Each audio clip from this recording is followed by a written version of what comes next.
Kanalımıza hoş geldiniz. Bugün sizlere bir yatır olayından bahsedeceğim. Bahçesinde yatır olan bir eve taşınan aile çok ilginç şeyler yaşamış. Hikayeye geçmeden önce kanalımıza abone olmayı ve bu tarz hikayelerin devamı için videoyu beğenip yorum atmayı unutmayın. Keyifli dinlemeler.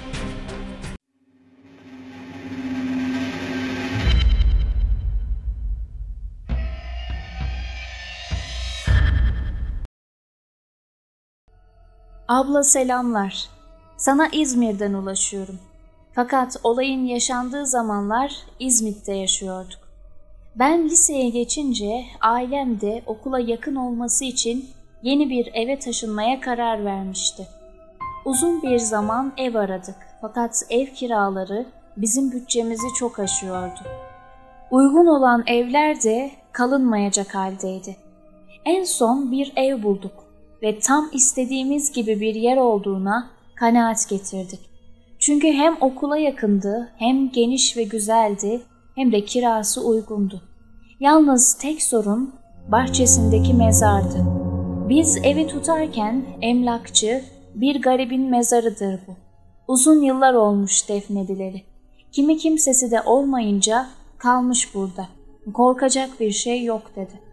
Korkmuştuk tabii ama en uygun ev de burasıydı. Bir hafta içinde eve taşındık. Evi tarif edeyim biraz size. Tek katlı, müstakil, geniş bir bahçesi var. Ve bu bahçenin bir köşesinde de bir mezarlık. İlk zamanlar korksak da sonradan alıştık. Fakat bir gece tüm korkularım geri geldi. O gece hava yağmurluydu. Dışarıdan şimşek sesleri geliyordu. Bir süre sonra da elektrikler kesildi. Annem 2-3 mum yaktı. Çaresizce elektriğin gelmesini bekliyorduk. Bu esnada ben pencereye düşen yağmur damlalarını izliyordum. İçim enteresan bir şekilde garip bir huzurla doluydu. Tam bahçeye doğru konsantre olmuşken bir anda çok şiddetli bir şimşek çaktı. Etraf bir anda gündüz gibi aydınlandı ve ben bu kısacık süre zarfında mezarlığın orada duran beyaz elbiseli bir adam gördüm. Çığlık atarak kapattım perdeyi. Annemle babam da telaşlanarak ne olduğunu sordular. Anlattım ama pek inanmadılar. Ya da ben korkmayayım diye sakinleştirmek için hayal görmüş olabileceğimi söylediler. Ama öyle gerçekti ki hayal olmadığına emindim. O gün elektrikler hiç gelmedi. Sabaha kadar korkudan uyuyamadım. Sabah olup yağmur dindiğinde her şey normale dönmüş gözüküyordu. O günden sonra mezarlığın oraya bakmaktan bile korktum. Bahçeye çıktığımda kafamı başka yöne çeviriyordum mezarı görmemek için.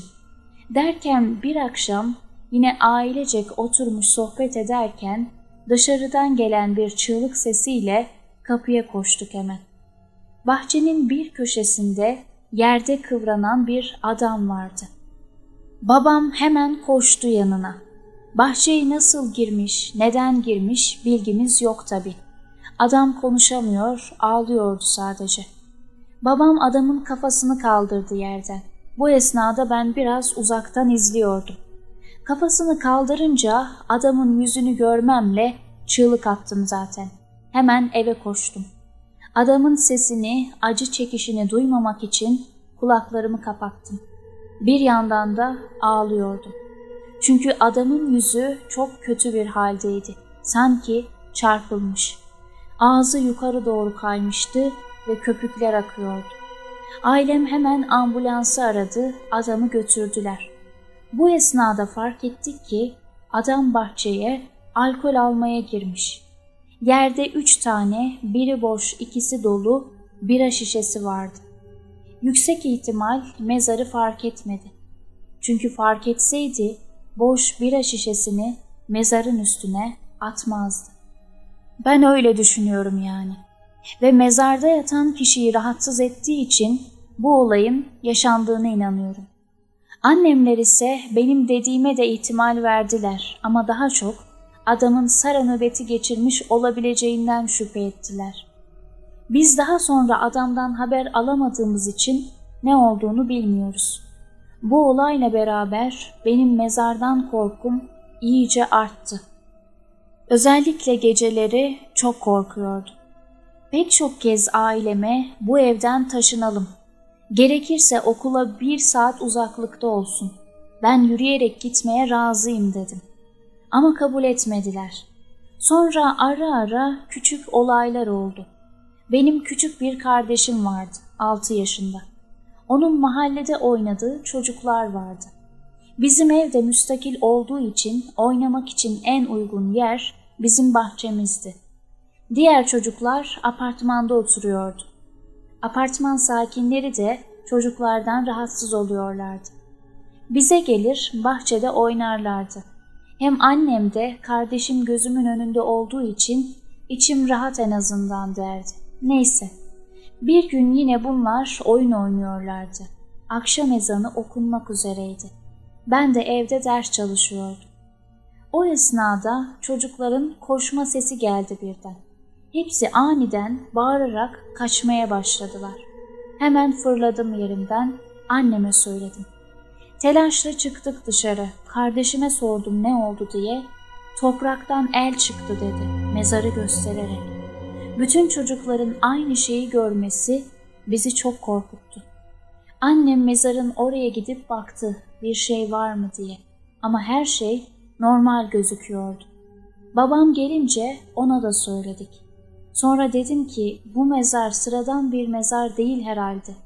Başımıza daha neler gelecek kim bilir. Ne olur buradan taşınalım dedim. Babam da kızım yeni yer bulmak o kadar kolay mı?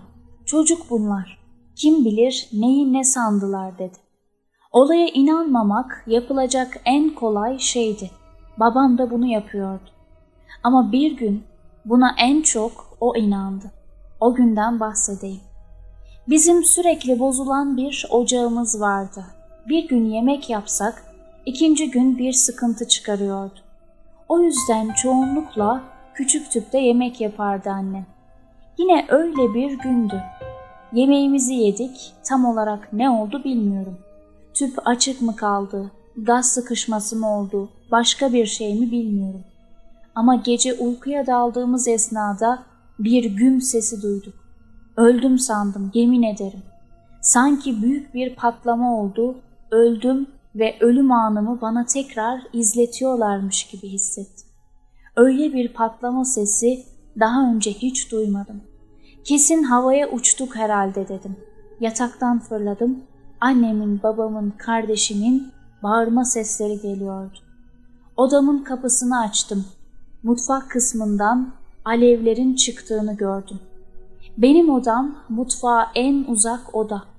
Kardeşim o gün annemlerle yatıyordu ve annemlerin odası mutfağın hemen yanında. Alevler mutfak kapısına kadar gelmiş. Mutfağa girmek imkansız.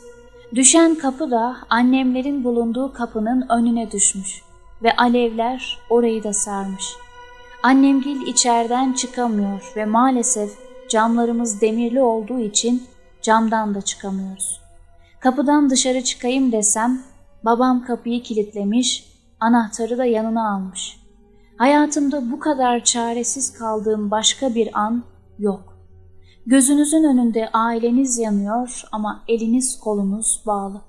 Bir şeyler yapmak istiyordum ama hiçbir şey yapamıyordum. Bir süre kilitlendim zaten. Sonra banyodan su getirip söndüreyim dedim. Biraz su doldurdum kovaya. Annemlerin olduğu kapıya doğru suyu döktüm. Ama nafile. Öyle arttı ki alevler hiçbir faydası olmadı. Dumandan öksürmeye, halsiz düşmeye başladım. Bağıramıyordum bile. Annemlerin içeriden gelen çığlıklarını duyuyordum hala. Kendi odamın camını açıp imdat diye bağırmaya başladım. Cep telefonum falan da yok. Arayamıyorum itfaiyeyi. Sanki hiç kimse duymuyordu sesimi. Kimse gelmiyordu yardıma. Ben kovayla su dökmeye tekrar devam ettim. Hortum falan olsa belki söndürürdüm. Ama o da yoktu.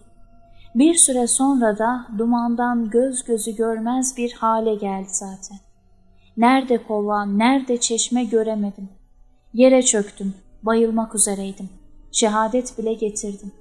Çıkmamın, kurtulmamın imkanı kalmamıştı.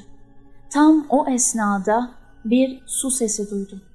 Yarı baygın olduğum için tepki veremiyordum. Ama bilincim açıktı. Su sesi duyunca kurtuluyoruz herhalde dedim. Su sesi arttı, arttı. Alevler söndü. Sönünce bir baktım ki evin içinde mezarda gördüğüm beyaz elbiseli adam var. Yangını söndüren o. Bana doğru yaklaştı. Beni kucağına alıp dışarı çıkardı. Sonra içeri tekrar girdi ve tek tek kardeşimi, annemi ve babamı çıkardı. Bir anda da kayboldu. Bu esnada görenler itfaiyeye, ambulansa haber vermiş. Geldiler, bizi hastaneye götürdüler. Anlatırken uzun sürüyor ama tüm bunlar 10-15 dakikalık kısa bir sürede oldu. Yaşayan için saatler geçmiş gibi oluyor. İnsanlar yeni yeni fark edip yardıma koşacakken biz zaten kurtulmuş olduk. Hastaneye gidip oksijen desteğiyle falan kendimize geldik. Kendimize gelince sizi kim çıkardı evden? Gördünüz mü dedim babamgile. Babamın yine karşı çıkacağını düşünmüştüm. Ama başını eğerek gördük kızım. O zatı gördük. Yangını söndüren de bizi evden çıkaran da oydu dedi. Ben o kısımları göremedim ama babam şöyle anlattı. İlk gürültüye uyandıklarında direkt kapıyı açmaya çalışmışlar ama açılmamış. Kapının altından dumanlar girmeye başlayınca oradan çıkamayacaklarını anlamışlar zaten. Camı açmışlar hava girsin diye. Babam kardeşimi cama oturtmuş, rahat nefes alabilsin diye. Kendisi de sürekli kapıyı açmaya çalışmış. Biraz bu şekilde çabalamışlar. Babam camların demirlerini bile sökmeye çalışmış. O sırada kapı kendiliğinden açılmış. İçeri o zat girmiş ve hepsini çıkarmış. Şu an yaşıyorsam önce Allah'ın, sonra da o zatın sayesinde. Yoksa hepimiz diri diri o alevlerin arasında yanacaktık. Bu olaydan hiç kimseye bahsetmedik. O ev yanınca mecburen oradan taşındık. Ama babam o zata yeni bir mezar yaptırdı. Etrafını kapattırdı. Türbe şeklini verdirtti. Aklımıza geldikçe Fatiha okuruz arkasından. Annem de cuma günleri Yasin okur. Sonradan olayı çözdük tabii. Orada yatan muhterem bir zatmış. Bu mezar bir bahçe içinde olduğu için daha önceleri burada oturan kişiler bir mezarlığa gömülmesini istemiş. Hatta bunu yapmışlardı. Mezarı başka bir yere taşımışlar. Ama ertesi gün mezar aynı yerindeymiş. Her nasıl olduysa mezar aynı yere kendi kendine geliyormuş. Bu yüzden kimse o mezara dokunamıyormuş. Şimdi hala orada mı, oraya yeni ev yapıldı mı, ne oldu ne bitti hiçbir bilgimiz yok. Ama bu yaşadığımız olayı hiçbir zaman unutamadık. Hikayemiz burada sonlanıyor. Hikaye bana geldikten sonra bu durumu biraz araştırdım. Yani şehir merkezinde olup da böyle evin bahçesinde mezar olan evler var mı diye. Ve çok enteresan, pek çok şehirde bu şekilde mezarlar varmış. Bu da onlardan bir tanesi. Sanırım ev fiyatının uygun olmasının sebeplerinden biri de buymuş. İnsanlar korktuğu için o evi tutmamışlar. Halbuki sonunda nasıl bir mucize yaşamışlar.